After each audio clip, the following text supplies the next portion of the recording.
Whenever we watch a movie or play a game set in the medieval period, we understand kings, knights, people and princesses very easily. They all tend to speak with an English accent, and occasionally, to make it sound medieval, we have words such as sire, my liege, and perhaps if you really feel like it, the occasional thee and thou. It's clearly a case of suspension of disbelief. People did not speak like this in the medieval period, which begs the question, how did they speak? And would we be able to understand their pronunciation? How about we test it? Here is the Lord's Prayer with an accent from the late 14th century to the early 1400s.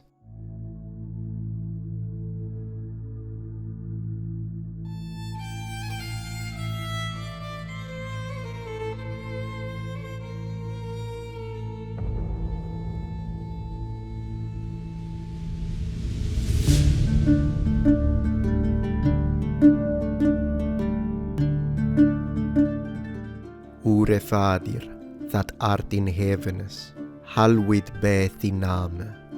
Thy kingdom cometh, be thy will done in earth as in heaven. Give to us this day our bread, ovir, othir substance, and forgive to us our debts, as we forgiven to our debtors. And lead us not into temptation, but deliver us from evil. Amen. Ure Fadir, that art in heavens, hallowed be thy name. Thy kingdom cometh, be thy will done in earth as in heaven. Give to us this day our bread, ovir, othir substance, and forgive to us our debts, as we forgiven to our debtors. And lead us not into temptation, but deliver us from evil. Amen.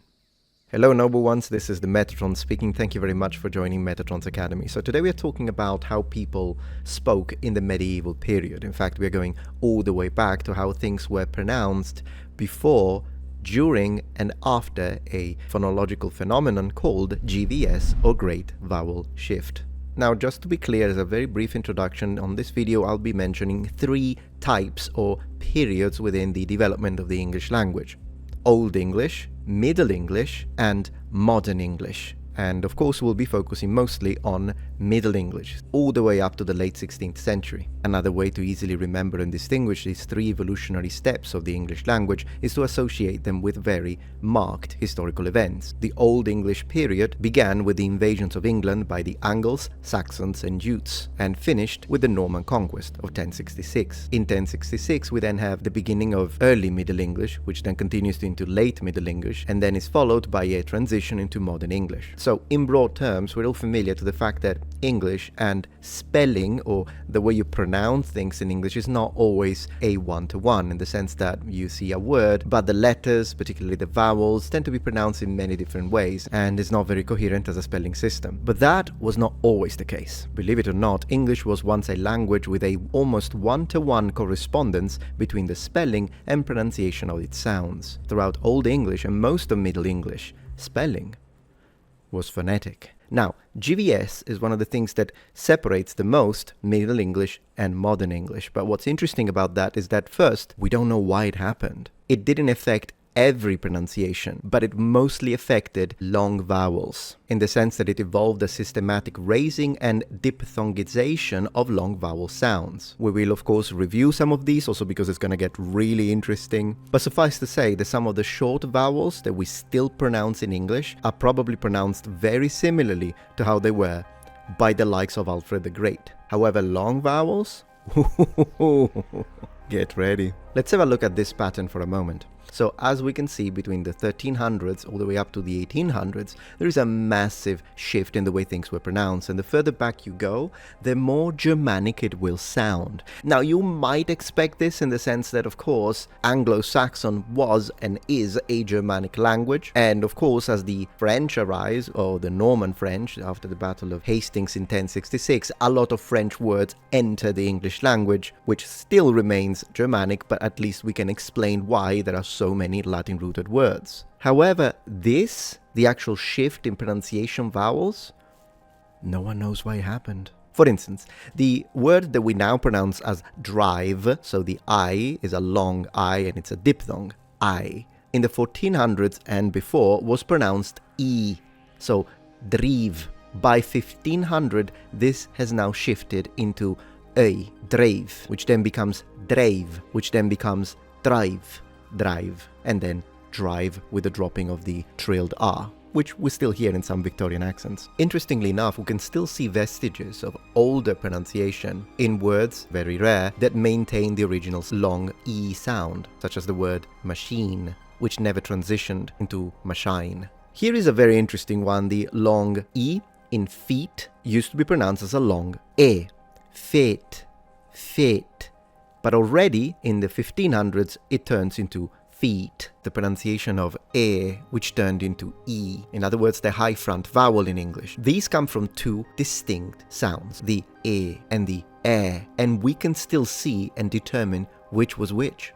Look at the following words: heel, heel, flee, flee, dear, dear, beat, beat. All of these are pronounced exactly the same in modern English. However, in medieval English, they had two different vowels. The words that retain a spelling with EA had an open E sound. Words that instead maintain a spelling of double E today had a E sound. These sounded different, and this is how they would have sounded in 1400s. Hell, hill, flare, flay, dare, dear, bet, beat. And we can see that at the time of Shakespeare, greet and beat did not rhyme, whereas by the time of Wordsworth, they did. The double O used to be pronounced as a O, fall, which then becomes fool. The fact that this transition began very early is the reason why other transitional stages occurred, which are really fascinating. Think about it. While pronouncing good